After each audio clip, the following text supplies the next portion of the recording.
Let's away now to Barcelona and the Formula One qualifiers.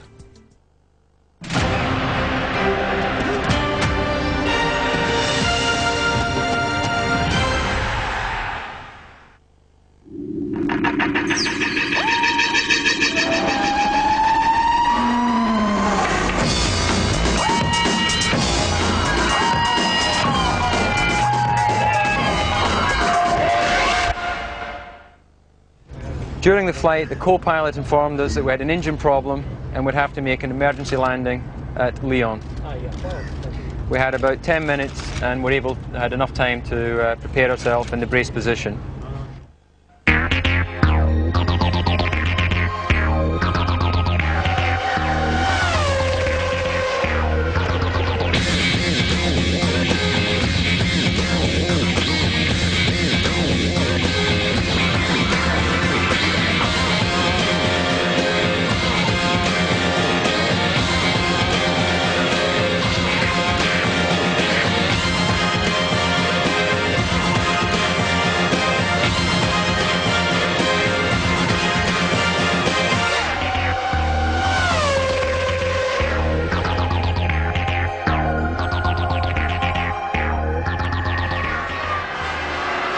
The importance of David Coulthard's triumph in the British Grand Prix at Silverstone has been put sharply into context.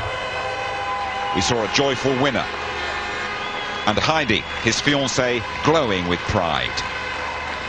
On Tuesday, they both survived, along with his personal trainer, when their private jet crash-landed at Lyon, en route to Nice and the Scots' home in Monaco.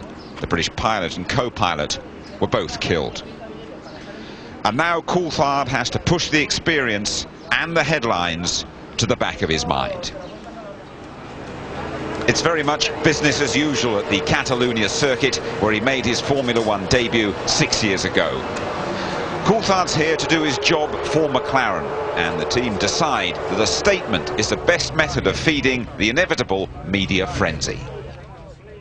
On impact, the plane's wing tanks ruptured and there was a fire on the right-hand side of the aircraft. When the plane finally came to a rest, the front of the cockpit had broken free from the main fuselage. At this point, we established the only way out was through the front, and Andy led the way through the debris. And as this part was 3 or 4 feet off the ground, I followed, to enable Heidi to be able to get down from the aircraft. Once we were all clear of the plane, I returned to the plane to see if there was anything I could do for the pilots, but there was nothing I could do to help.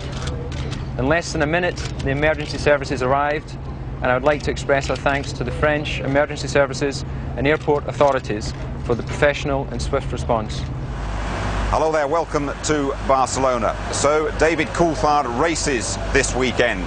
He's been typically dignified and courteous, but there's no disguising the fact this has been a horrifying chapter in his life. But should he be driving at all? Gauge his mood now in conversation with Martin Brundle. I know you thought long and hard about how you were going to approach this weekend with regard to the press and whether or not you were going to drive. What was your thought process? Well, as soon as I knew physically I was fine to drive the car, psychologically I have absolutely no problem with driving at this circuit and this race so soon after the accident, because I believe pilots of aircraft are in the same sort of category as racing drivers. It's not a 9-to-5 regular job. You know, you have a passion for that job, and I didn't know the pilots, but the short time that I did spend with them, I could tell that they were enthusiastic towards the sport, as so many people are. And as I would want them to continue doing their job, had the circumstances been different, I firmly believe this is the best way I can pay my respects to them in what they were doing, a very professional job. And being here and racing and continuing to try and do my job to the best of my ability and to keep my focus on trying to win races and win a world championship. So many people are saying and asking, was there any point where you thought you were going to die? No, not at all. I obviously, you know, having a relationship with Heidi like I do, my first concern was for her. But at no point did I feel that I was in that sort of danger. Obviously, I knew potentially it was going to hurt, and obviously I feel terribly for the family of the 2 pilots who were amazing throughout the whole thing. But personally, I didn't feel that sort of fear. So after that miraculous escape, has it changed your perspective on life? Oh, absolutely. You know, you can't have a situation like that which brings you so close to the realities of how fragile we are on this earth, and not have, you know, a change in some way. You know, I obviously felt very close to Heidi beforehand, but I have an increased sense of how lucky I am in my life and what I have. You know, I don't live in the real world being a Grand Prix driver. You know how lucky we are that we get to compete, to drive our cars, and get paid for it. You know, our hobbies, our passion, and it's made me realise just really the importance of family and friends, and you know, really to. You know, I felt I was pretty focused before, but I feel a renewed focus and a renewed determination to get as much out of every day as possible. Drawing a line under that then, and looking to the Spanish Grand Prix, how have you physically been in the car? Have you had any problems? No, not really. You know, I've got a few little bruises, but that is not at all going to affect the way I can drive the car. Obviously I expect to be a little bit more sore come Sunday evening than would be for a normal Grand Prix, because I'm starting in slightly worse physical condition. But the important thing for me was, from my first lap on Friday, I was quick, focused, and thinking about how I can get the most out of the car. Well, that's a very thoughtful David Coulthard there. He's bruised, but he insists he's mentally and physically fit to drive at the Spanish Grand Prix. Before he sat in the McLaren, though, Coulthard had to satisfy the demands of one man, Formula One's medical supremo, Professor Sid Watkins. Professor Nowler and Dr. Ism and myself met with him at 4 o'clock this afternoon, and we had to look at his physical injuries, which were very minor. Has a little bruising on his chest wall on the right side. Apart from that, he's physically absolutely intact. Mentally, he's very powerful, no problem, and we had no hesitation in saying, sure, go ahead and have a go. Is there an element, do you think, of delayed shock? Is that possible? No, I don't think so. These young men are used to having big accidents themselves, and you know, they get out of the car, and I mean, you have difficulty in stopping them getting into another vehicle right away. So, you know, they're all mad, but they're all okay. What did you say when you first saw him? I can't tell you, it was impolite. Whatever it was, it's worked. David Coulthard quickest in the first session and second behind Michael Schumacher in the second practice session today. Welcome to the ITV studio. We are trackside with Tony Jardine and Patrick Head, Technical Director of Williams. Patrick, you had David Coulthard with you. Indeed, you gave him his debut here back in '94. Does it surprise you at all that he is driving this weekend? Yes, it does. It's amazing seeing the pictures of the damage to the aircraft. To think that any passenger on board that could be in a condition to drive in a Grand Prix, and I think they are incredibly lucky. It's obviously very sad for the pilots, and but it's just amazing that I mean, in these small jets you just only have a lap strap, very simple seat belts, so it's amazing that they weren't more hurt. When you say it surprises you, does that mean that you, if he'd been your driver, you wouldn't have fancied him in a Williams this weekend? I think you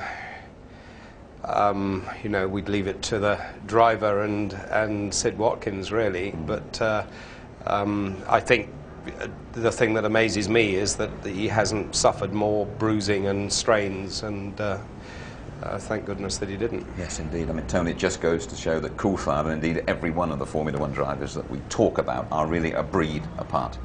Well, they certainly are, but I mean, he's a very decent bloke. He's a very sensitive bloke to what's happened, particularly, as Patrick said, to the pilots as well.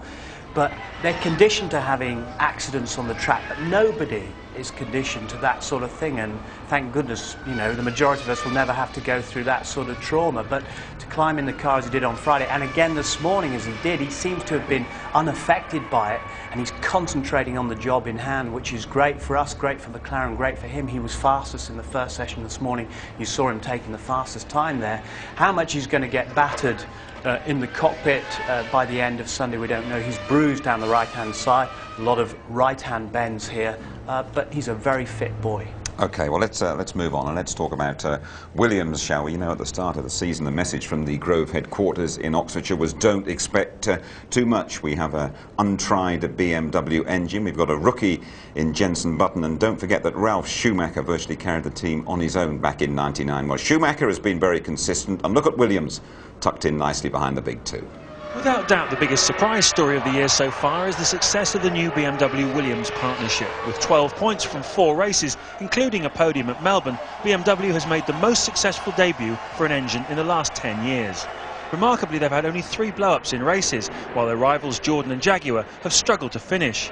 5th in last year's World Championship, this year they're lying 3rd. So how's it happened, and will it last?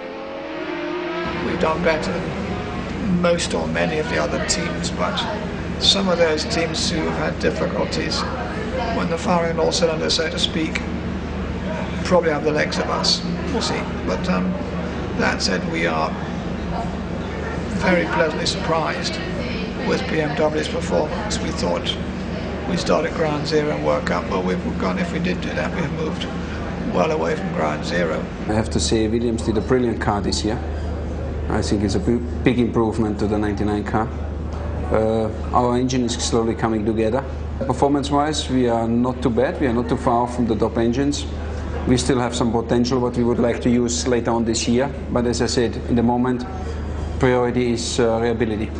Well, obviously it was a dream start and an unexpected start, and we didn't really expect to finish in such good positions to begin with, but at the end of the day our target is to win races and maybe one day to win a World Championship as a team, and obviously you take it as it comes, and now our target is to be 3rd in the Constructors at the end of this year. I know Formula One very well, and it's very difficult to get competitive in this game. It just takes at least 1.5 years. We could cut up some corners, and Williams, with their experience, helped us a lot to cut these corners. And so, yeah, we did it in a good way, and we did a bit better than the expectation was. But in the end of the day, we are still long away from where we want to go. And I still believe we're going to have some difficult time, because it's not going to go always just up. Formula One is very difficult coming in with a new engine, especially with a new driver as well. So now they've had to work very hard, but they've done an excellent job. When we've had problems, they've fixed the problems very quickly, and we just keep pushing on. And hopefully over the next few years we'll get right up there. It's a very strong driver line-up for their age. They're doing remarkably well. Sign of the times, I guess. There's some very good drivers out there got to beat, but I would say give them a little bit more time, and winning equipment, they'll be winning. So how much more has Jensen got to do before Williams takes up its option on him for next year? Wouldn't have a clue. I'll speak to the big man upstairs. We'll just do a few more races and then we'll make our decision. But you must be very pleased with what you've seen so far. He's really exceeding expectations and will be a great racing driver, we think, no question. OK, Patrick, you're one of the 2 big men upstairs, I think we can say. What's holding you up making that decision? Well, obviously, there's no point in making such major decisions earlier than you need to. You need to get information together. And obviously, Jensen has a very high level of talent, but we have the freedom to take a little bit longer before we decide what we're going to do for the future, and Frank and I can prevaricate for as long as we... I know you can. Someone suggested to me that you've already blown in Jensen's ear and said you're OK for next year, the deals are being done. I don't know who that was, but they're obviously not on the inside anyway. OK. What has he got to do from now on in then to get your confidence and to get that vote that he hasn't done already? He's doing everything that could be expected of him. He just has to carry on doing what he's doing at the moment. He's doing an absolutely brilliant job. I think the pressure's on us to produce a better car, and for BMW a better engine for him, really. He's doing a sterling job. Ralph Schumacher saying there to James Allen that it's unexpected how well you've gone this season. Has it surprised you as well a bit? Yes, it has. I knew the car was going to be quite a bit better, and the engine, BMW were very straightforward about it to begin with, in saying it isn't going to be the lightest, it isn't going to be the smallest, it isn't going to be the most powerful, but I've been very impressed with it, and I think that they're doing a very good job of managing the inevitable problems that do arise. I know you've got to get away to manage the team in the qualifying hour. Just give us a little spec about what we might expect. I mean, are you going to be taking a bit of Spanish sunshine for half an hour, or is it going to be a slow burner this session, or will they go out straight away? Well, as you may see, there's a little bit of cloud cover coming in over the top, and basically how well people will go will depend a lot on track temperature. As the track gets hotter, the potential of the tyres goes down, so teams will be looking up at the sky trying to see the big orange ball getting covered over by a cloud, and so they'll be looking at track temperature, and if there's a sign of it getting lower towards the end, then they'll tend to bunch their runs up towards the end. Okay, could be a slow burner, as we've been saying. Patrick, thanks very much indeed for coming over. We appreciate your presence. Good luck this weekend. Okay, it's a pleasure. Well, I can tell you the warmth of Barcelona and the relatively low crowds are in stark contrast to the mayhem we all experienced at Silverstone. The total loss for the circuit could be £6 million, and now the governing body, the FIA, have summoned the organisers to appear at the next council meeting in June. But the fans who did get there, and a very large ITV audience, were awarded with an excellent home win. Away well, Frentzen second, and Schumacher sprinting up alongside the two McLarens. Coulthard's the leader of the two McLarens in third and fourth. Michael had the best of the start, but then had to yield. That makes a change. Coulthard has passed the Ferrari. David Coulthard, for the second consecutive year, leads the British Grand Prix. That's Barrichello spun. And Frentzen goes through, the leader spun, Frentzen takes the lead, and surely Coulthard and the two Williams have got a chance to come through there too.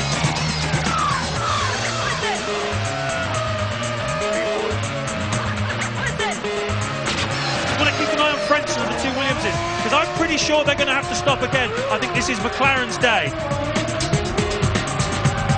Frentzen does have to stop again. That strategy of Jordan's has blown it for them today. It's turned out to be completely wrong. What a cracking drive from Jensen. I think Frentzen's got a problem. Frentzen came out of Abbey chicane with a misfire. Maybe he's lost hydraulic pressure too. Oh look, Trulli goes through. Trulli makes a move into Priory. Villeneuve, I think, with some kind of braking problem. Mighty close now. David Coulthard wins the British Grand Prix by just 1.4 seconds from Mika Häkkinen, a McLaren 1-2. Enjoy it, David. You have deserved every drop of it. And so Michael Schumacher's lead is 20 points as Coulthard overtakes Häkkinen, then it's Barrichello and Ralf Schumacher. Fisichella hasn't scored for the last couple of races. The Silverstone maximum for McLaren has improved their position. This is a great circuit for them as well. Williams, as we've been saying, a clear third above Benetton and Jordan. All right, let's take a closer look at the Catalunya circuit, a very familiar territory for all the teams. They test here regularly. Ferrari were even here last week and they went quickest. Now, Martin Brundle is with a man who lives round the corner and is hoping to score points in his home Grand Prix for the first time. Pedro, you're a local boy. I'm very jealous. This is your local racetrack. Yeah, it's my local racetrack, but I think it's the local racetrack for everyone because we've been testing so much, all the teams here, that I think there's no advantage of being my track. Yeah, it's a fabulous place. So we've come into the first S-bend, turns 1 and 2, 195 miles an hour, about 70 miles an hour on the way through, and accelerating hard up the hill here into turn 3. About 130 miles an hour where we are now, but this corner for me is very unusual because it's so long. How do you find it? Well, it looks very different from this point of view when you're walking than when you're on the car. Now it looks like it's going to be flat, easily flat. Yeah. But once you're in the car, it's a fourth gear corner, very, very long, hard on the neck. It's nearly flat with low fuel and new tires, but just so long, it's difficult to predict where you're going to end up on the exit. Braking down from 180 miles an hour into turn 4 here. Another corner that wants to bite you right at the finish before you switch across the track into the downhill braking zone of turn 5, just 55 miles an hour.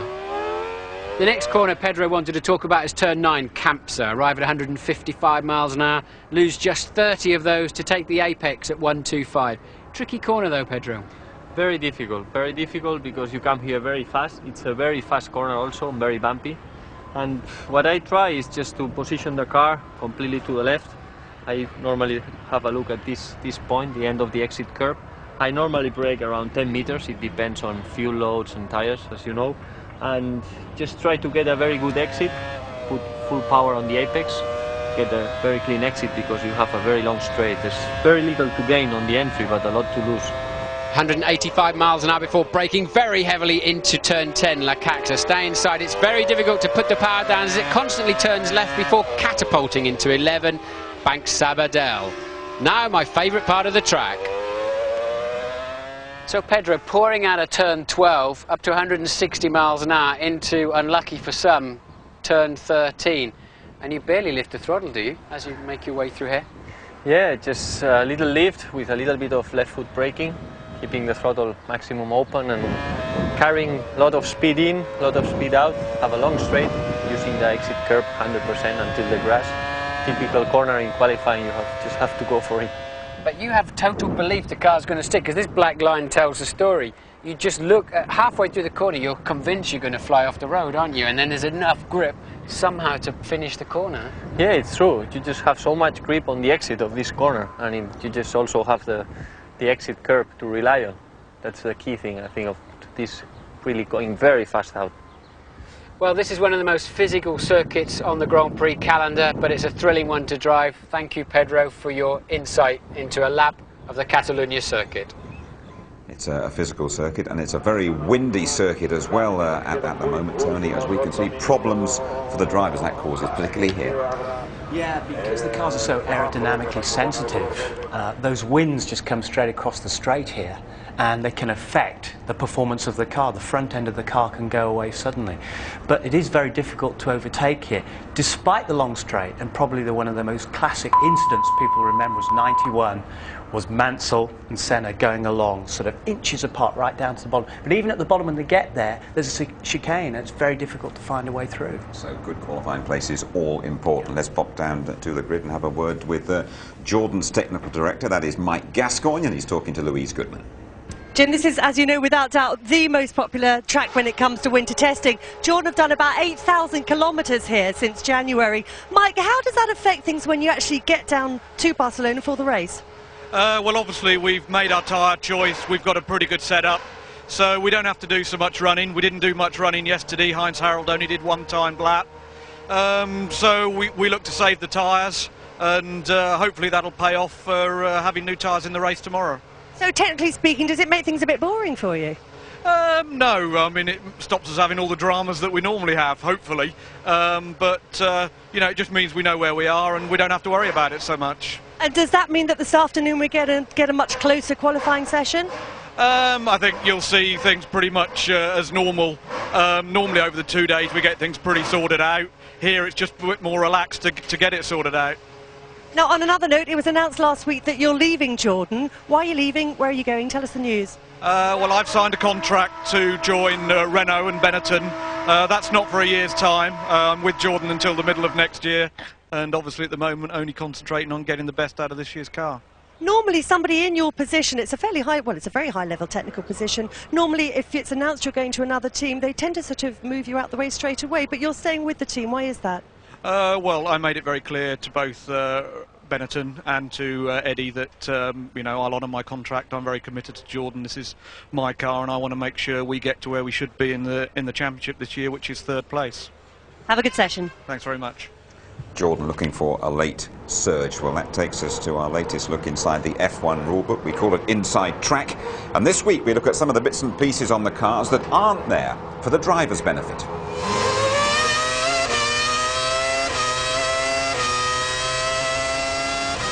Welcome to this week's look at the rulebook. Now, there are several items that have to be designed and installed into a Formula One car that are not for use by either the team themselves or the driver. In fact, they're for the marshals and the FIA to use. This is a good example.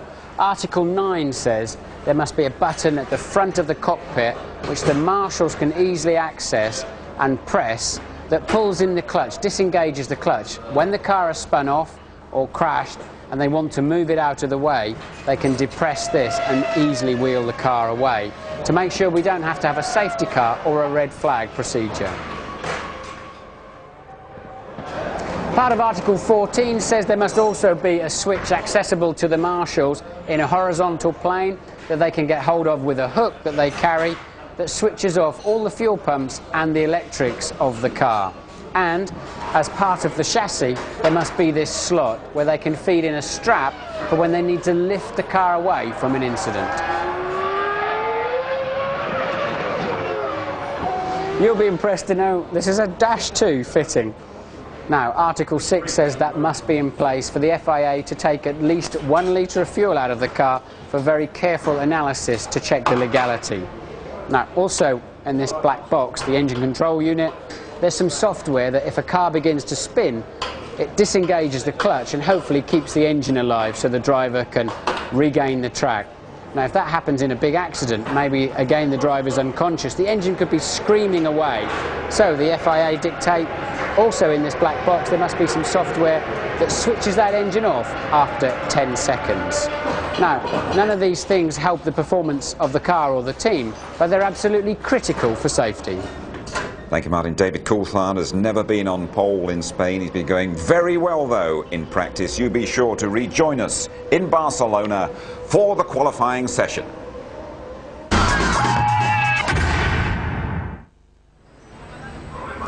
And this is us in Barcelona.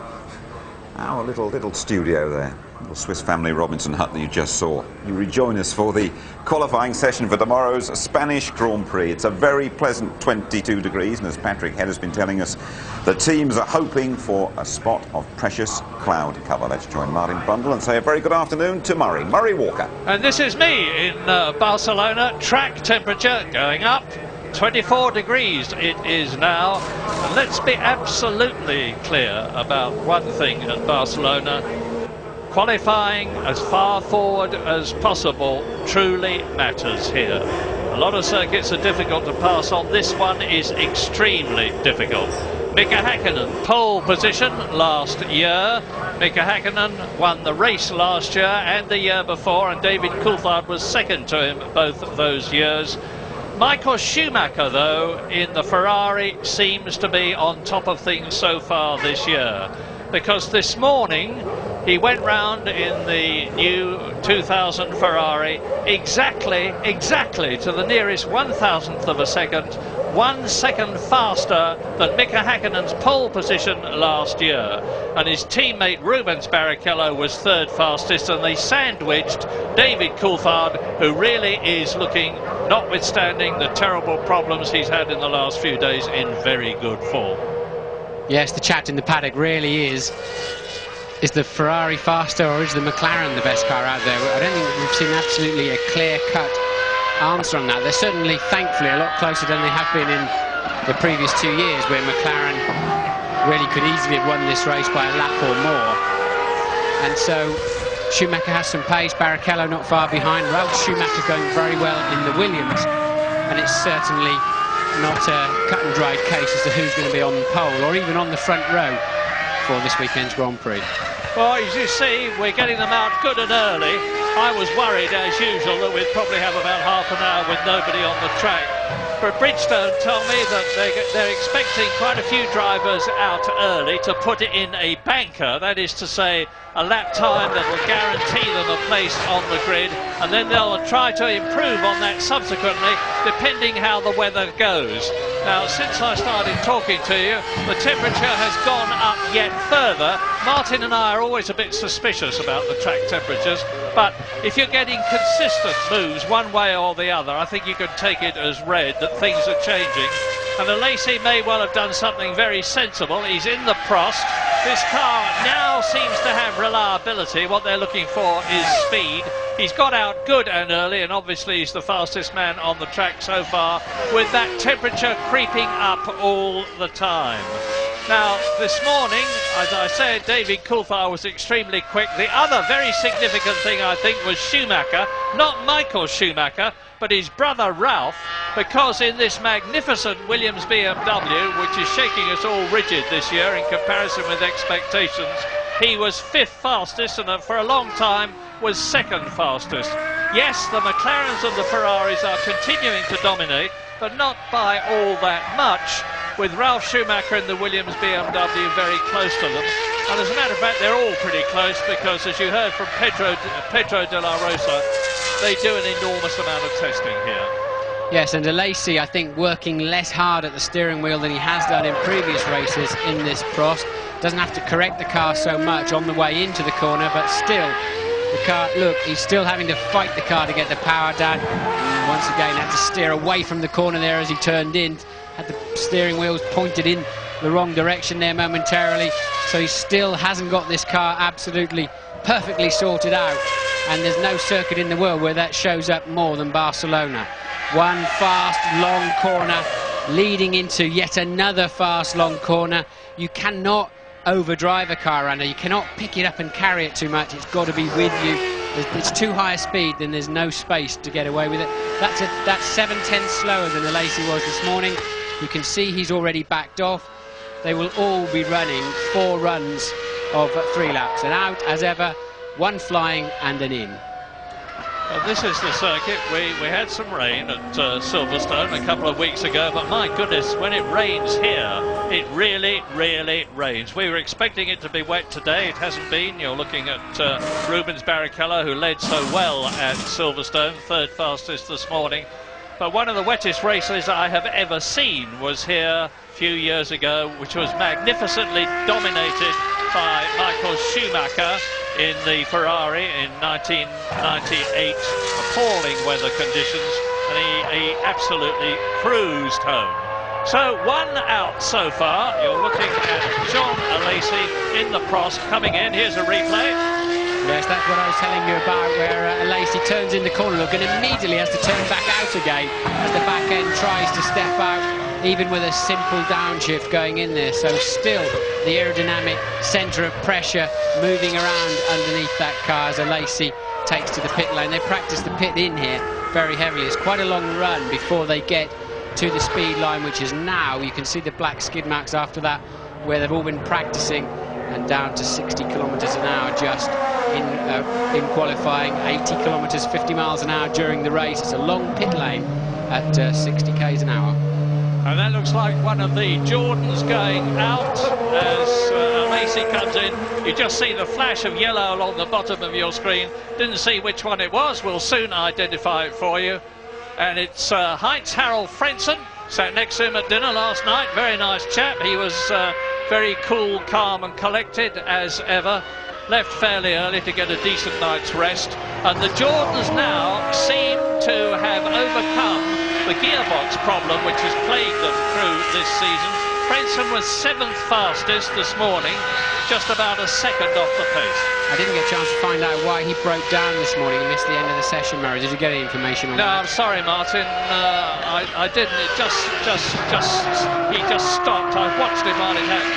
He just stopped and rolled off the circuit. I don't know whether he was low on fuel, but it didn't look like anything very serious to me. Heinz-Harald Frentzen then from Germany, one of the 4 German drivers in this race, Nick Heidfeld, Heinz-Harald Frentzen and the Schumacher brothers, of course, in respectively Jordan, Ferrari and the Prost cars and the Williams.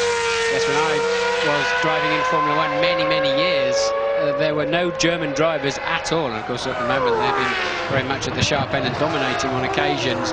When I first came into Formula 1 there were 13 Italian drivers in Formula 1, and now there's just 2. It really is pretty much driven by where the money is coming from with regard to how many particular nationals are in Formula 1 at any time, but it does swap around quite quickly. Well, while the Jordan is out on the track, it's worth registering that the Arrows team, that's David Coulthard, the Arrows team going extremely well here after all the work that they did on the new car for this year in 1999. Pedro de la Rosa, that you saw talking to Martin about the circuit, was an excellent 8th fastest this morning in the top 10, and Jos Verstappen, his teammate, was only just out of it, 11th fastest.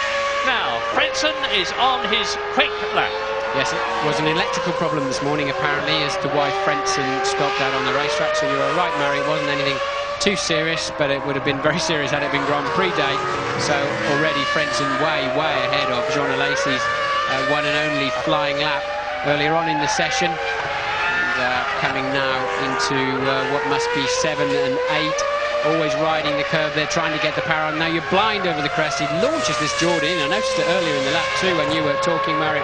A big problem at Camps he just came out of. If they run wide there, they kick dust up onto the track. It's the same in turn 13, the last corner. And I believe that's why a lot of the drivers will want to get an early banker run in, as you put it, Murray, because you can't. It's a long track. It's not going to rubber in much more now with just 12 laps apiece to go at. So they need to make sure somebody doesn't run wide and drag a lot of dirt back onto the racetrack. Just on the exit of this corner is always a place that's done. So he goes fastest, a second faster than Jean Alesi, but the significant thing is that he's just 0.3 of a second slower than he went this morning. And I'm sorry to keep harping on this temperature thing, but the fact is that it is still going up, as a result of which you see David Coulthard getting in the car, you've seen Michael Schumacher putting on his helmet. It looks to me, with the sky overhead very clear and very blue, as you watch Marc Genet in the excellent Ford-powered Spanish Minardi, it looks to me as though we'll be going to see quite a few drivers out on the track before it gets even hotter. That's the never-ending turn 3 we showed you, and the car's sort of almost doing a wall of death around the outside by the time they've understeered enough through the middle of the corner, and you're just hanging on, just hoping you've got just enough grip to hang on, and it's a relief to be straightening up on that white line. Now he's down into 5. It all looks very calm, so I'm assuming that Genet is on an in-lap. Well, here's an excellent bit of news. I hope it keeps this way. Johnny Herbert, who was only 13th fastest this morning in the Jaguar, admittedly early days, only 10 minutes gone, he's on a very quick lap, which is going to take him, I believe, into provisional pole position, but with some 50 minutes still to go. And there is Johnny Herbert in the very distinctive Jaguar. I was talking to Neil Reslow, who's now taken over control of the team, and he was telling me that they think they've got the reliability problems bugged, and they're going to look now for speed. They've got it here at the moment. Johnny Herbert, second fastest to Frentzen. Yes, but that's a disappointing time at 23.2. That's going to be well over a second and a half off of the ultimate pole position. The Jaguar, in my view, is the most beautiful car on the racetrack in Formula One, but it certainly, sadly, is not the fastest at the moment. Frentzen fastest with 49 minutes still to go. Johnny Herbert second. Ricardo Zonta in the BAR is third fastest, but very disappointing this morning, only 21st. Jean Alesi, that you've already seen, 4th. Marc Genet, 5th quickest. So 5 out from the 22 who hopes to start this race. A lot still to come onto the track. And let me remind you all again that in order to qualify for tomorrow's Spanish Grand Prix, you've got to be within 107%. Johnny Herbert's got a loose wing end plate. Look, you can see it flapping about. It tucks itself underneath the wing. Something's broken off. And now Jacques Villeneuve in the BAR is on a quick lap. I think it's the camera mount, isn't it, that's come off. I think Johnny's probably rumbled across the curve and lost the camera mount. It's hanging on by a cable, and he will be in the pit lane this time. Hopefully it'll stay with him until he gets all the way, and that's unusual to see, in fact, but I'm pretty sure that's the nose camera that we've shown you recently. Well, it's still Heinz-Harald Frentzen, the quickest in the Jordan, but as Martin has said, there's a long way to go and a long time to go. Check on the track temperature, 28 degrees. It is still going up. And Johnny is wheeled backwards into the garage. Let's have a look at that wing. Yeah, you're absolutely right, Martin. Well spotted. That's it. It is the camera mount, which has broken free as he went over the rumble strip, just hanging on by the cable. And here is Jacques Villeneuve in the BAR. Faster than he'd been in the first sector, fastest of all in the second sector, 0.2 of a second inside Heinz-Harald Frentzen's time. This was the man who at the British Grand Prix, was running well in the points until he struck a problem at the end. And this BAR with the new Honda engine is a very, very different motor car to last year's in its debut year. And Villeneuve moves up into provisional pole position, 22.3. That is 1/10 of a second faster than Frentzen, but 1/10 of a second is enough. A lot of speculation in the press and certainly some activity behind the scenes in Formula One with Villeneuve and his future driving contract. Some people have views that he's already moved. Interesting to see, but I think there'll be some quite early action this year on the driver contract front, that's for sure.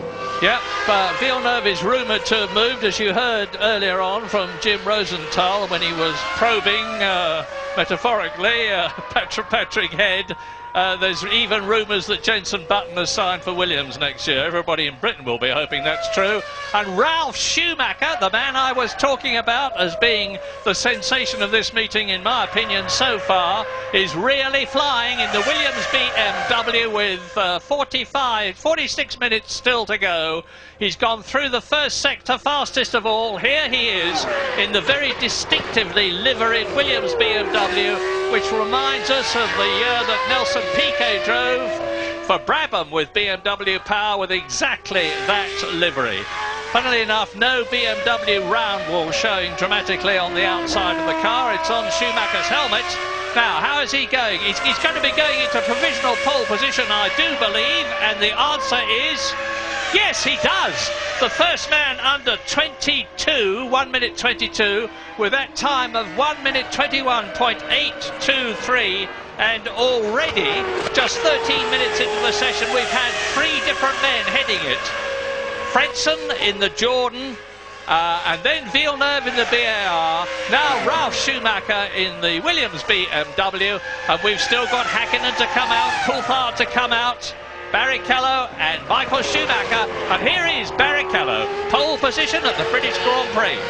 Yes, 1:21.8 there from Ralf Schumacher on current provisional pole is faster than Hakkinen's pole of last year. We used to do 1 minute 17s around there when we had decent tyres and a decent amount of downforce, and the cars were significantly more drivable than they are now. But nonetheless, that's still fantastic progress from the Williams team.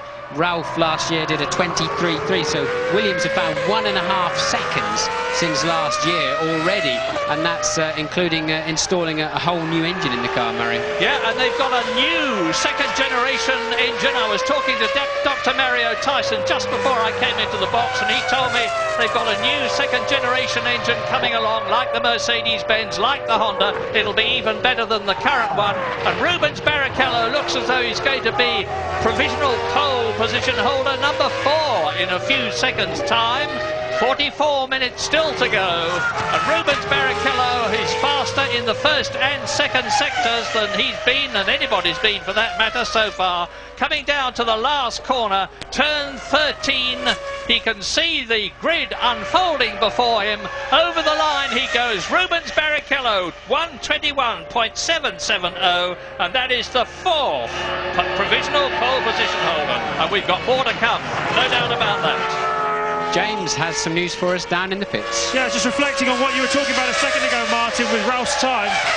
And it's in fact a second slower than he did here last week, which is some indication of just how hot it is here this afternoon. But on Rubens Barrichello, I'm told, I was speaking to him just before, and he said apparently Ross Brawn has been really good to him this weekend. He's put his arm around his shoulder after the 2 disappointments that Rubens has suffered, hydraulic failures while leading the race at Silverstone and as well in Brazil. Apparently Ross has said to him that he's already done more for Ferrari in 4 races than Irvine did in 4 years. Praise indeed. That'll please Eddie, but now Jacques Villeneuve, that you just saw as a provisional pole position holder in the pit lane there, is down to 4th fastest, because Jarno Trulli in the Jordan has gone ahead of him. His teammate Heinz-Harald Frentzen is in 5th place. Barrichello, Ralf Schumacher, Trulli, Villeneuve, Heinz-Harald Frentzen. Eddie Irvine is out on the track in the Jaguar, just completing the lap now. Irvine is 5th fastest, faster than Heinz-Harald Frentzen. Yes, the reigning world champion. You saw him, Mika Hakkinen, coming onto the track. I think Coulthard's on the track too. Both McLarens out at the same time, which I always think is silly when teams do that, because if one goes off, it spoils the lap for the other, or if somebody else goes off altogether and the red flags come out, then both cars lose out at the same time. But anyway, that I know in the McLaren team, they're free to run their own individual policy in each car with regard to when they want to go out for traffic, etc., etc. But anyway, both of the McLarens on the racetrack. Jenson Button currently on a good lap too, that's going to pump him somewhere around Eddie Irvine in 5th or 6th place when he comes over the line. Now we picked him up now through the last 2 corners. Jenson, this is such a tough corner, this last one. It's brilliant fun, but it certainly takes some hanging on to. And Button goes 7th, yes, just behind Frentzen. So 22.6 for Jenson Button. Ralf Schumacher, his teammate, up in 2nd at the moment on a 1:21.8. Excellent that for Jenson Button. He was 10th fastest this morning. He's 7th fastest at the present moment. 0.8 of a second off Rubens Barrichello's fastest time so far. And it's the first time in sort of competitive conditions that Jenson Button has driven here on this Barcelona circuit. Yes, he's had a lot of testing miles like everybody else, but when you get the pressure of actually having to qualify or race, it can be a very different thing. How is Mika Häkkinen doing? Well, the Finn now is on what he hopes is going to be the lap that moves him up into provisional pole position, but he'll have to do better than he's doing at the present moment. 0.04 of a second off the pace. He can make that up, of course, in the remaining 2 sectors and more. Now, there's a few people around the paddock, just a few, keeping a close eye on Mika Häkkinen, because he was reasonably lacklustre during the Grand Prix at Silverstone, and has reminded us very much of Spa last year, where Coulthard got away and Mika almost seemed to give up on it. And he's not really been at the sharp end of the pace all through free practice and this morning, Mika. Now, we all know he is, of all of the drivers on the track, and I include Michael Schumacher, Mika Häkkinen is the one that can hook up the hot lap. But it's curious, he seems just a little bit downbeat. But this lap is going to bury him, I think, a 21.5, 21.6 if he can just storm this last corner. And is going to put him, I'm sure he's going to be on the front row of the grid with this. Let's have a look. Has Mika Häkkinen done it? Yes, he has. 21.3. So a good end to the lap for Mika Häkkinen, and that's answered one of the early doubts anyway, hasn't it? Yeah, but David Coulthard is right behind him, and David Coulthard was faster still in the 1st sector. Yes, I think Coulthard coming into the pits, yeah, he's aborted the lap. Yes. Why would he have done that, Mark? He was fastest of all in the 1st sector. I was just about to say, but he's not had a very good middle sector, Murray, because the time flashed up, and I think he knew that. Either he's got a little drama or he caught some traffic or something. So I think Coulthard knew the lap was no good, so aborted to save the tyres. And no time yet for David Coulthard. Well, one thing I haven't said, we haven't said so far, is that the man who is going against the grain, literally, in terms of tyre choice, is Michael Schumacher. Bridgestone, as usual, have brought 2 dry weather compound tyres here, the medium compound and the soft. Virtually everyone has opted for the soft, except, notably, Michael Schumacher, who's on the medium and harder compound, as are the 2 Arrows drivers, Pedro de la Rosa and Jos Verstappen. And Michael Schumacher has yet to come, well, he's done 1 lap actually. He hasn't done a full timed lap yet. We're riding with Pedro de la Rosa, who is 9th quickest at the moment in the Arrows, and he was 8th quickest this morning. This car dramatically different from the one they had last year. It's got the Supertech engine as opposed to Arrow's own engine in 1999. The engine is a lot better, the car is a lot better. Pedro de la Rosa, the Spaniard, he's in his home country and he's now got a season's experience behind him, and he's not happy with that lap because he turns in. 38 minutes to go. Mika Häkkinen, 0.4 of a second faster than Barrichello, just over 0.4 quicker than Ralf Schumacher. Trulli is 4th, Villeneuve is 5th, and Irvine is 6th. News from James Allen. Just what David Coulthard didn't want. Something is definitely afoot. At the moment, he's still sitting in his race car. The mechanics are looking around the back of it. He looks pretty calm, but Ron Dennis, the team boss, is looking quite agitated. Obviously, he wanted David very badly to get a number on the board here as early as possible to steady him down after his extraordinary aeroplane accident in midweek. But the mechanics are currently preparing the spare car for Coulthard. So there is some kind of gremlin at the back of this race car of Coulthard's, and I'll keep on top of it and let you know what happens. Now we're watching Michael Schumacher, who's on his quick lap. He's done his out lap. He's on the third of 12 laps that he will be doing this afternoon. Out of turn 2 into that long 180-degree turn 3, going about 145 miles an hour as he exits it, builds up to 170 miles an hour, then down into third gear. As you can see, he's faster than Mika Häkkinen in the first sector, goes round turn 4, a double 90, now down into the left-hander turn 5, starts dropping downhill a bit now towards turn 7, which is the lowest point on this circuit. It's actually got far more gradient than it would appear to have looking at television. Now he's climbing up again towards Kapsa, the 5th gear, 120 mile an hour corner, and he's completed half a lap, and he's still 8/100ths of a second inside Mika Häkkinen's time. I remind you, the pole position front row of the grid here for the Spanish Grand Prix is of vital importance, and Michael Schumacher last year was not there. Well, this Ferrari's got very, very good basic speed around now, because this is not a particularly good lap from Michael Schumacher. 2 corners where he didn't really get to the apex at all, and I think that's cost him that provisional pole at the moment. Turn 4, he was nowhere near the apex he wanted, and certainly the same through turn 7. But Michael's first lap on the board, he's in 2nd place. We'll be back very shortly. 33.5 minutes to go, all quiet on the Western Front. Nearly everybody is in the pits. Just Ralf Schumacher is on the track. Jarno Trulli is out on the track. Johnny Herbert, Heidfeld are out. So that will be advantageous to them. Comparatively little traffic as in comes Michael Schumacher. Häkkinen is still quickest. Yes, while you were away in the break, nothing significant happened, certainly visually, but Michael Schumacher elected to do 2 flying laps, so he's now restricted himself this afternoon to just 3 runs. At least that's going to give him a total of 6 flying laps, whereas the 4-run solution only gives you 4 flying laps, but each time with a fresh set of tyres. Michael obviously thinks he's got a chance of getting a faster lap of the 2nd lap. Well, he did go faster on the 2nd lap, only by a 1/10 of a second, and did not improve his grid position. He just moved slightly closer to Mika Häkkinen. I had someone who should know saying to me he's the only one in the field who's got the brains to think of that. Well, he's certainly a very mentally driven person, is our Michael, and he's got good people around him as well to help him try and think outside the circle, I think, is one of those unpleasant expressions people use, or a bit of lateral thinking, and hey, how can we do this slightly differently and get an advantage. 32 minutes to go, and we have had 5 different people in provisional pole position already. Heinz-Harald Frentzen, Jacques Villeneuve, Ralf Schumacher, Rubens Barrichello, and Mika Häkkinen, who is still there. James, what's the news?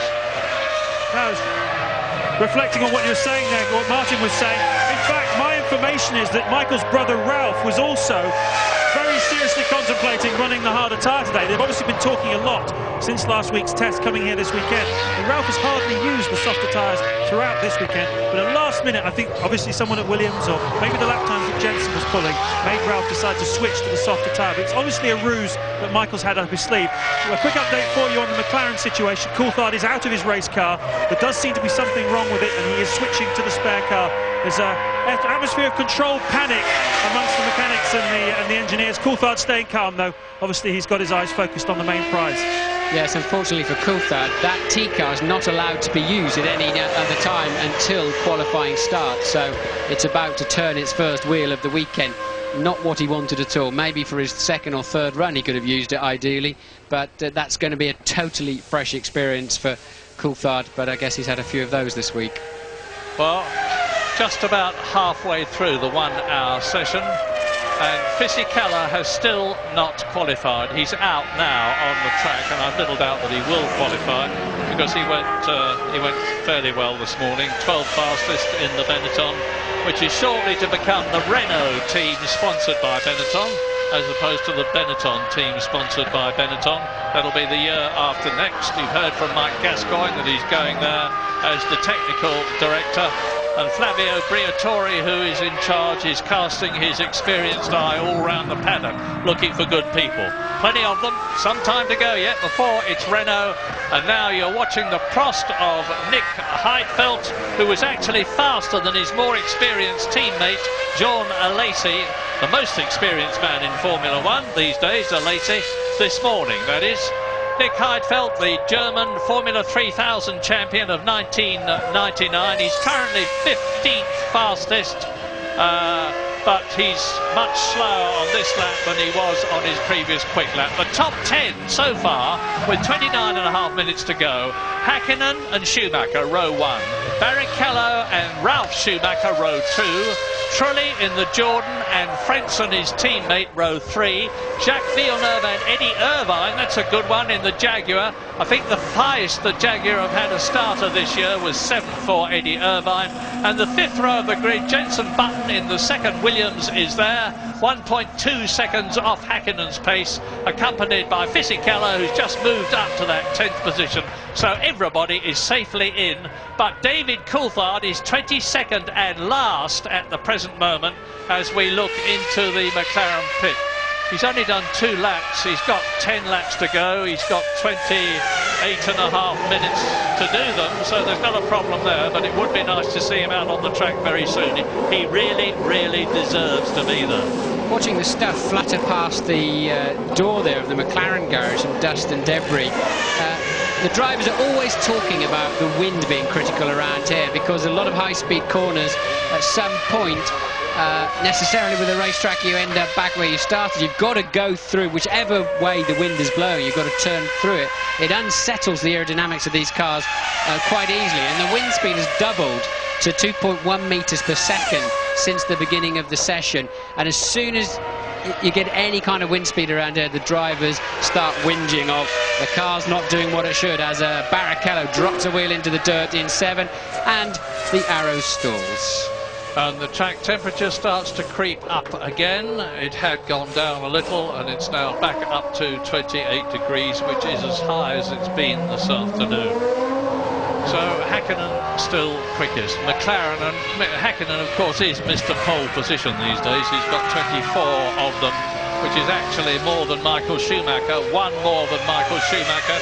We're watching the British Grand Prix pole position holder, the 3rd in his career, Rubens Barrichello, as he too aborts the lap. That's his 6th lap. He's had 6, he's got 6 to come. He comes into the pit lane in the Ferrari, hits the pit lane speed limiter, which now operates off the front wheels as a result of the revised electronic regulations, and turns in. And he's forwarded into the Weybridge area, where he will see a red light. If he passes that, he's disqualified from the weekend. And Verstappen, you see now, he's just gone up to 10th place, has Jos Verstappen, with a 122.6. Barrichello in the Weybridge area on a 121.7.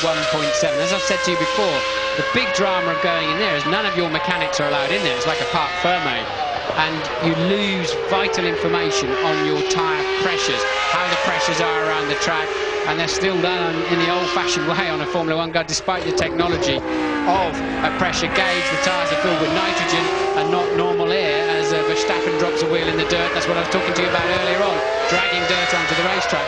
They use nitrogen to make sure there's no vapour in it. Normal air has a content of vapour, and as soon as the tyres start running at 90 degrees centigrade, of course, the air starts to expand if it's got any vapour in it. But you lose that vital piece of information when you're pushed into the Weybridge area, as Verstappen is about to spoil what I think is the outlap, actually, of his teammate De La Rosa.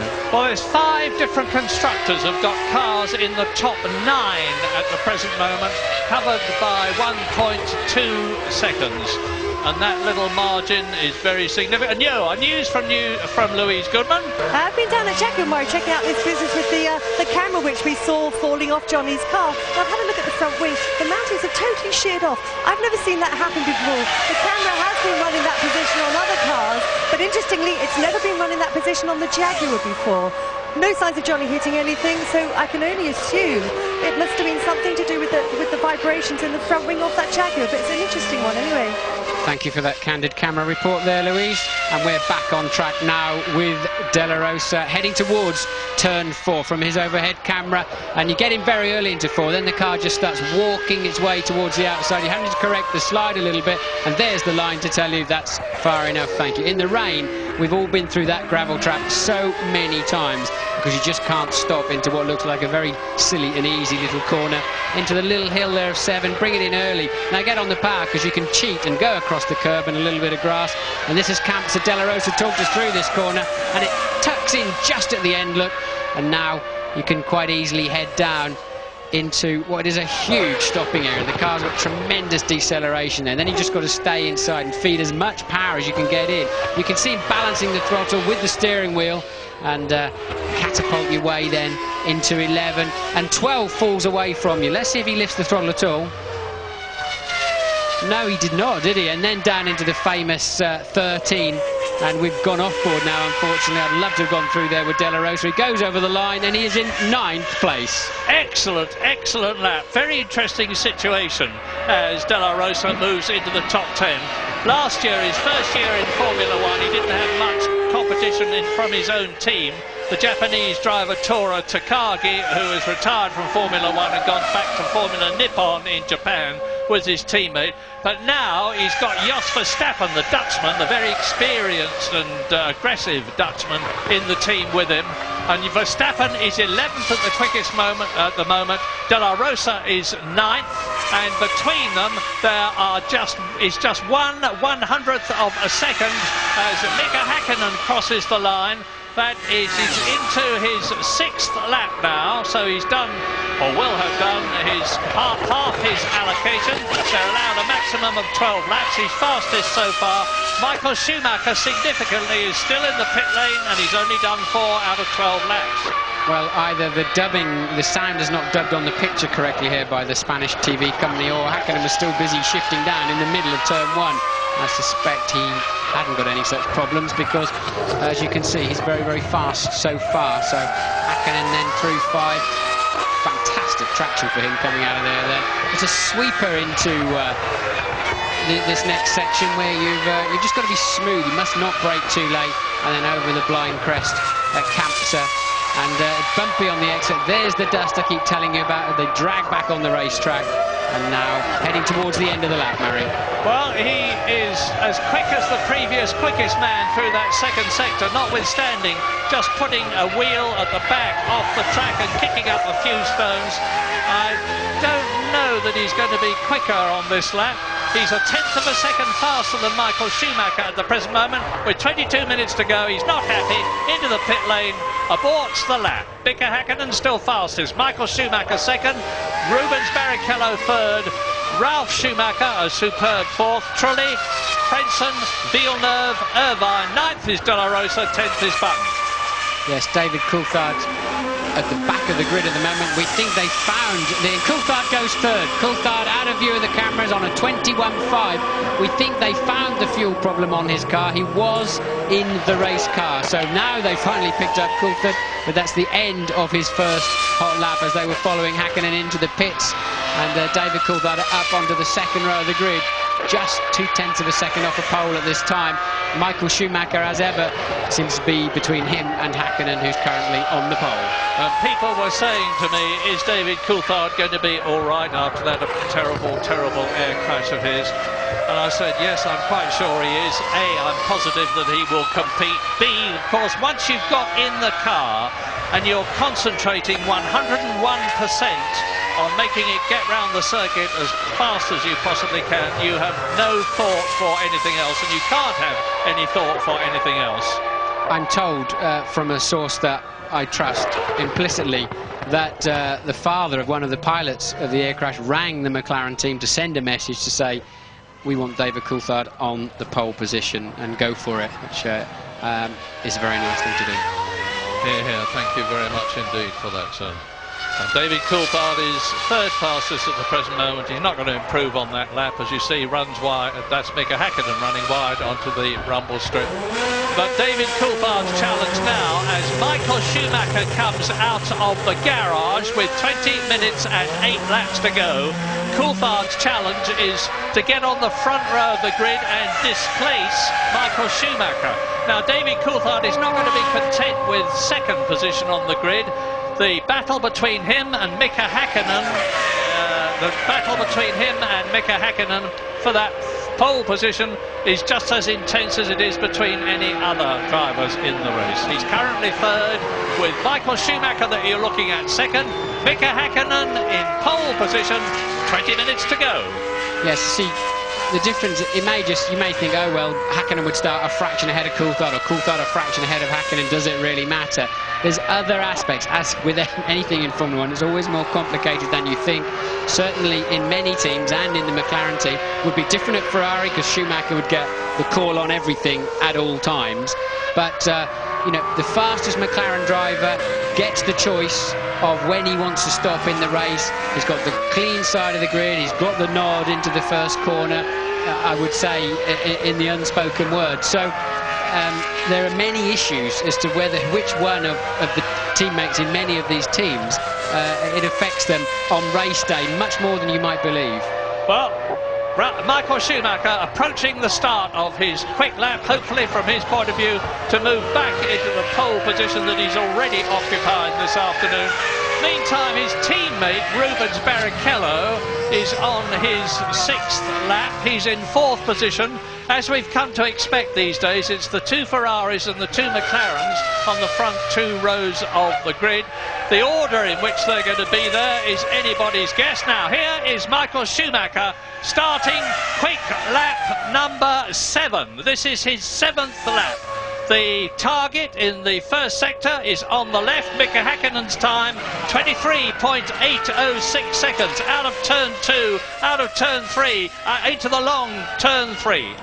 Yes, and Michael Schumacher still didn't make the apex into turn 1 that time, fighting the car, so he's getting near the limit. I think if he hooks one up, he's quite capable of sticking this on pole, but Michael definitely somewhere near his ragged edge. But look, it's a good first sector, 23.6, so but this is not where Häkkinen's been quick. It's that middle part, and particularly the end, where Häkkinen's been quick. But we know from Michael's earlier lap, he made a couple of small errors, and if he can collect those up and correct them, he's got a good chance, I think, of taking provisional pole. Up through Campsa, hard on the power look, and absolutely no problems at all as Michael heads down to the big braking zone. And he's chosen a good time because the temperature's coming down, and so is his lap time. Half a second inside Mika Häkkinen's time. This is going to be a meteoric lap. Last year's pole position time, 1 minute 22.088. Mika Häkkinen has already gone 7/10 of a second faster than that, and it looks as though Michael Schumacher is going to go faster still and throw down the gauntlet to the McLaren driver. And yes, he's done it. 1 minute 20.974. Michael Schumacher goes back into pole position, and he has got 5 laps to go as Mika Häkkinen placidly and impassively looks at the monitor with the times in front of him and thinks, I've got to go out there and do better still. And what Häkkinen is looking at are 3 figures, the 3 section times. He's a 10th slower in the first section, 3/10 slower in the midsection, and a 10th faster than Schumacher in the last bit. So Häkkinen knows now where he's got to go out and pull something out of the bag. That was a cracking lap from Michael Schumacher, and he's still got a bit left in my view. Now look at Rubens Barrichello. He's 3/10 out with 2 sectors completed. This could move him. This might just move him onto the front row of the grid with his Ferrari teammate. And if he does, that will be very, very bad news for McLaren to have the 2 Scarlet Ferraris ahead of him. It looks as though James, what's the news? Quickly. Big fire in the pit lane. Nick Heidfeld's Prost has just come in. There's a big fire. It's out now, but it's right in front of the McLaren, of the Ferrari garage, right where Michael Schumacher pulls his car out when he drives out of the garage. Thank you, James. We're looking at Heidfeld now. We're looking at his car as you see the marshal putting the fire extinguisher powder onto it. So Nick Heidfeld's Prost caught fire, as you heard from James Allen. You didn't hear from me as you watch Heidfeld walking away. The Rubens Barrichello is now in 3rd position ahead of David Coulthard. So it is Ferrari McLaren. Ferrari McLaren. Here's a playback of Heidfeld stopping at the pit lane, and woof! A great burst of flame. I think it's probably just an oil fire, Martin. Yeah, just a bit of oil burning off at the back there. There's obviously be a union loose or something like that, some kind of connector. But no big drama there, really. More of a drama for Ferrari. They've now got to find a way of getting Michael Schumacher's car in the garage and Barrichello's car in, but they'll soon fix that. A little drama, but there's another toy they made earlier for him back in the garage. We're going to take a break. Just under 13 minutes to go of the 60-minute qualifying session for tomorrow's Spanish Grand Prix. Michael Schumacher is still fastest, 0.4 of a second faster than Mika Häkkinen. But you remember that cloud cover that Patrick Head was talking to Jim Rosenthal about in the studio before qualifying began? Well, it appears to be appearing, if you follow me, because the track temperature has fallen from 28 degrees to 23 degrees. Good news. Well, that onboard lap you're watching at De La Rosa's was a fine one. It's moved him up into 7th place in the Arrows. So De La Rosa, using his local knowledge and a bit of extra Spanish adrenaline, has got the Arrows up into the top 10. Now, is Mika Häkkinen benefiting from that cloud cover and reduced track temperature? The answer is, in the first sector he certainly was, because he's gone faster there than he has been before, albeit 1/10 of a second slower than Michael Schumacher had been. Now, I would expect Schumacher to be coming out pretty quickly. We've got 11 minutes and 40 seconds to go in the session. Schumacher has got 5 laps left. Häkkinen's gone faster than he had been in the second sector. Now, is he going to move into pole position again? No. 3/10 of a second, nearly 4/10 of a second slower than Schumacher, who I think has got something in reserve if the track stays cooler. So Schumacher laid down the gauntlet. Mika Häkkinen could not respond. It was a reasonably tidy lap. So Häkkinen, 3.5 of a second. That's a lot. I think you find that's Coulthard about to start what's effectively his second flying lap because of that technical drama earlier on. So Coulthard now back into 4th place as Barrichello passed him. Coulthard now needing to hook one up. Remember what I was saying about how important pole position here is in Spain. Mika Häkkinen has had pole position in the first 3 races this year. Rubens Barrichello, that's the Prost and Peugeot engine letting go. Rubens Barrichello was pole position in Britain. Michael Schumacher has not had a pole position since the Japanese Grand Prix last year, after his amazing return after breaking his leg at Silverstone in 1999. To Malaysia, where he took pole position. And Schumacher is in pole position now with just over 10 minutes to go. Schumacher's got 5 laps, Häkkinen's got 4 laps, Rubens Barrichello is 3rd, has got 4 laps. David Coulthard is 4th and has got 5 laps. Ralf Schumacher is the top non-Ferrari or McLaren driver. Jarno Trulli, an excellent 6th for Jordan. Well, this is not going to take pole position for Coulthard, but he may just nick back 3rd from, or possibly even 2nd from teammate Häkkinen. So Coulthard must somehow not lift the throttle through any of the last 2 corners to be on pole. That's not going to happen, I don't think. But let's see if he can get it up onto the front row, or if he can just bump that Ferrari back. And he doesn't. He's 0.6 of a second shy of bumping Barrichello out of 3rd. And again, another disappointed McLaren driver. David's got another shot though.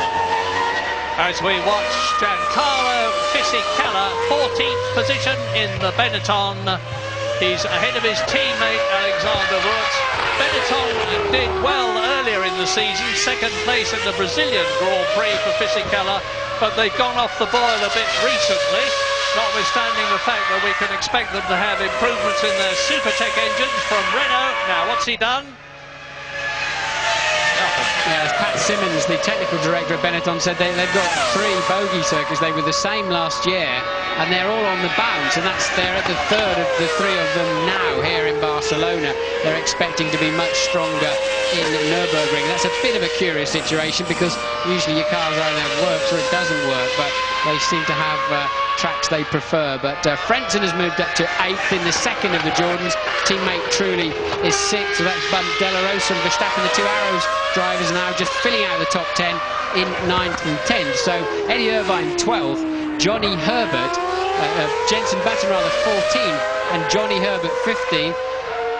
Coulthard is only 4th at the moment, so Brits not having a good day here, Murray. No, they're not. 8 minutes to go, and it's looking pretty fraught as far as McLaren are concerned, although we all know from having seen it many, many times in the past that Mika Häkkinen, like the late Ayrton Senna, has this incredible ability to deep and produce a lap quicker than anybody else has done, right at the last knockings of the qualifying session, and that is 8 minutes away. Well, I saw Häkkinen make a mistake going into 11 and the back end stepped out a bit. We know Michael sort of missed the apex in turn 1 on his best lap, but then had a super lap towards the end. I think Michael's got every bit as much left in his pocket, which is a 10th or 2 tenths, as Mika Häkkinen has, and I would think Michael really must be sitting there quite confidently at the moment, expecting to start this race on pole position, but they've all got a run left. All the key players. The only person who's now finished his runs is Frentzen down in 8th place. Jordan again disappointing slightly here, but there's 7 minutes and 15 seconds remaining. Yeah, very disappointing for Frentzen. Less disappointing for Trulli, his teammate, who is in 6th position on the 3rd row of the grid. Well, I think it's going to go a bit quiet for the moment now. There'll be a great outpouring of motor cars onto the track with about 5 minutes to go. That's in just under 2 minutes' time. Eddie Irvine out on the track trying to improve on 12th position for Jaguar. His teammate Johnny Herbert is in 13th position. All good so far, half a second off the pace in the first sector. Now, in order to improve his position by 3 places, Eddie's only got to go 0.2 of a second faster, and he'd be in the top 10.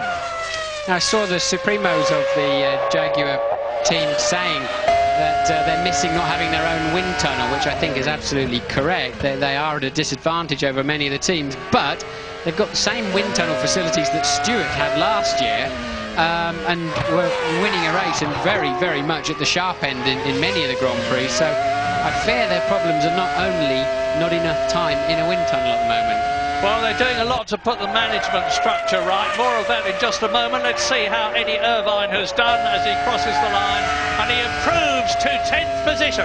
So there's a Jaguar in the top 10. Johnny Herbert is 15th. And Neil Ressler, the American who has got such an influential position in the Ford empire, announced yesterday that he's taking over Supremo role at Jaguar with an enormous amount of support from Ford and from people like Wolfgang Reitzler, the head man of Jaguar, Jonathan Browning, who's the managing director, and Richard Parry Thomas, who's their great man on handling. So there's all the brains and management ability in the world behind Jaguar, but it's a long, long climb to the top. How's Ralf Schumacher doing? Well, he is in 5th position, and we're looking at Ricardo Zonta in the BAR down at 17th place in comparison with his teammate Jacques Villeneuve, the 1997 world champion, 10 places ahead of him in 7th position on the grid. I never quite understand the Zonta situation. He came with highly recommended, really, didn't he? And he just seems, I've said before, it's just a half a step behind the car. Often he seems to be not quite in the right place on the racetrack. Lots of innuendo behind the scenes that Villeneuve, being the main man there and actively involved in the team, that Zonta has artificially kept back. I can't substantiate that. But certainly Zonta never seems to quite shine compared to what we were expecting from him. No, in his own words, he doesn't do well enough in qualifying. He's the Formula 3000 champion of the past, and he's the Mercedes-Benz GT champion, so he's got all the qualifications in the world. But doing well in lesser formulae, as we remember with Jan Magnussen, doesn't mean to say that you're going to do well in Formula 1. And he, one must say, hasn't done well in Formula 1 thus far. We've got 4 minutes to go. We're watching Johnny Herbert in the Jaguar, unhappy with his lap. He's down in 15th position. Things are not going well for Herbert this season, very sadly. Stewart last year, Jaguar this year, although of course he won the European Grand Prix for Stewart last year. Down into the last 3.5 minutes as we look at Jacques Villeneuve going for it. He's on his last lap now. He's on his 12th lap out of the 12 he's allowed. 0.6 of a second. He could move up into round about 6th position with a great deal of luck. Into the last corner, turn 13, coming up shortly as he goes over the grid, and as he made it, yes, an excellent 6th position. He displaces Jarno Trulli, Heinz Harald Frentzen and De La Rosa to 6th position. So the first 3 rows with 3 minutes to go and a lot of action still to come. Schumacher and Häkkinen with 0.365 of a second separating them. Row 2, Barrichello and Coulthard, 2 McLarens, 2 Ferraris on the front 2 rows.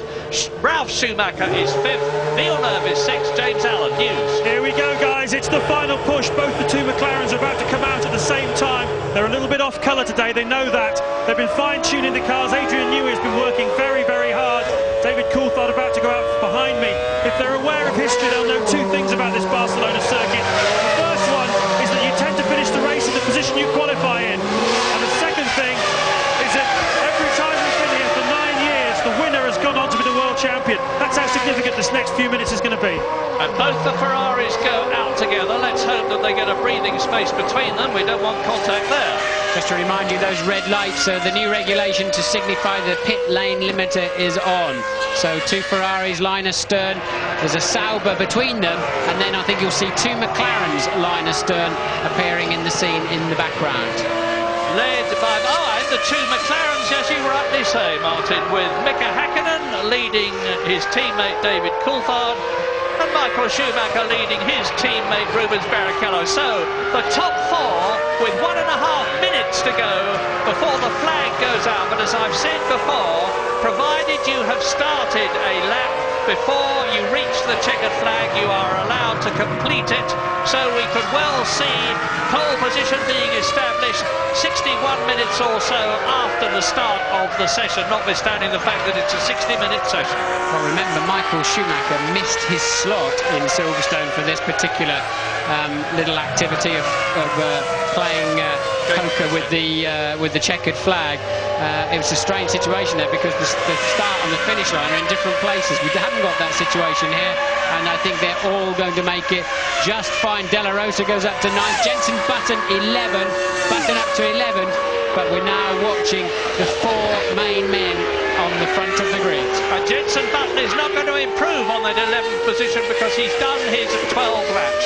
It's the 4 men at the front that we're concerned with as the Jenson on his rundown lap passes the arrows. Yes, Jenson and De La Rosa are about to find 4 very active cars approaching them at some point on this slow down lap of theirs. They're on the way, Murray. Here is Schumacher, here is Barrichello. Schumacher out of turn 2 into turn 3. We'll know the answer as he comes through the end of the first sector. Compare his time with his own previous fastest time, and it is just 1/10 of a second off. He can recover that. Rubens Barrichello is quicker still. Rubens Barrichello is 1/10 of a second faster than Michael Schumacher was in that sector. And Mika Häkkinen has yet to go through. David Coulthard is the same time in the first sector as Michael Schumacher. It's tremendously tough, tense stuff this, but it could be that Rubens Barrichello is going to take pole position for the 2nd race in succession, and that would be sensational. But what about Schumacher now? He's still 1/10 of a second off, and Rubens Barrichello now has lost half a second compared with his teammates. Coulthard too. Coulthard, no, there's not enough grip in the track. They've missed the best of the track. I don't think there's going to be a lot of change at the sharp end, but Michael Schumacher is somewhere there. Häkkinen though, Häkkinen quick in the middle section now. Obviously not the track. The other guys must have made a mistake. Häkkinen on a 32-second mid-sector. Schumacher didn't change. What's Häkkinen going to do? He's some 20-odd seconds to go yet before Häkkinen crosses the line. Barrichello doesn't do it. Coulthard doesn't do it. What can Mika Häkkinen do? Let's look out for him. I'm going to have to look out of the window. I can't see. Here he comes. Over the line. And Mika Häkkinen stays in 2nd position, 7/100ths of a second slower than Michael Schumacher. Well, that's how close it is, and for the first time this year, we have Michael Schumacher in pole position. It's the second time in 5 races, the second time in the last 2 races the Ferrari have been in pole position. Very good news for them in Spain, because last year Häkkinen from pole position and David Coulthard from the front row just cleared off and won the race. So Schumacher, Häkkinen, Barrichello, Coulthard, 2 Ferraris, 2 McLaren share the 2 front rows. Ralf Schumacher, a quite magnificent 5th fastest in the Williams BMW ahead of Jacques Villeneuve's BAR. 1 second, less than 1 second, covers the top 6. Jarno Trulli is 7th in the Jordan and his teammate Heinz-Harald Frentzen is 8th. Pedro de la Rosa is 9th. Eddie Irvine and Jenson Button 10th and 11th. Johnny Herbert is 15th. So 1st and 3rd on the grid for the 2 Ferraris. That's the clean side of the grid. And the 2 McLarens on the dirty side, even if it's the inside when they get down there. It's a long, long run to the first corner. One of the longest in the world. Probably only Monza has a longer run down to turn 1. So perfect situation in many ways for the Ferrari team on the left-hand side of the grid. And Ferrari, of course, in a very strong position in both the Drivers' and the Constructors' Championship. Michael Schumacher leading David Coulthard by 20 points in the Drivers' Championship, and Ferrari 17 points ahead of McLaren. McLaren tomorrow must get ideally a 1st and a 2nd place, 16 points maximum, dramatically to improve their position in the 2 championships. And Michael Schumacher very happy, pole position for tomorrow's Spanish Grand Prix.